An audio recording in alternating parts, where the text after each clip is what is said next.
De coalitiepartijen in de gemeente Dantum-Diel hebben toonsdioen officieel haar een coalitieakkoord verantwoorden vooruit presenteren. Ik denk dat we als gemeente, en daar gaat de titel echt maar te meiden, een aantal moeilijke karren meiden de komende 4 jaar. Denk bijvoorbeeld aan MFC van Waarden, Roemwijk aan boord. De asielkwestie waar bijna elke gemeente mee te meiden had. En wie matten vooruit, maar het moet wel op een verantwoorde manier voor uw inwoners zeker achtersteen kennen.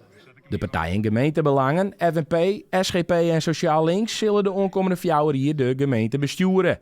En er zullen op het eerste erg net een soort veroordeel ten opzichte van de aanroende periode. Nou, ik denk dat het eigenlijk voor een groot part een troszetting wel is van dingen die wel dienen. Bijvoorbeeld wenningbouw bij het ijsbaanterrein in de Westreen. Heel mooi project waar we mij troszetten. MFC hebben we ook een stad mee maken en dat soort dingen, dat blijven we wel trok in. Maar we hebben ook een heel soort nevenplan, zoals wat ik al zei, de Roemwijk bij de Westreen.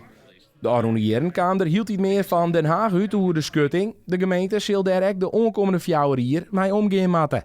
Nou ja, ik denk dat ze sowieso goed geerwerkje maakt met onze gemeente als het gaat om sociaal domein. Dat is een hele grote opgave, die is het zien niet alleen over de schuttingsmieten bij de gemeenten.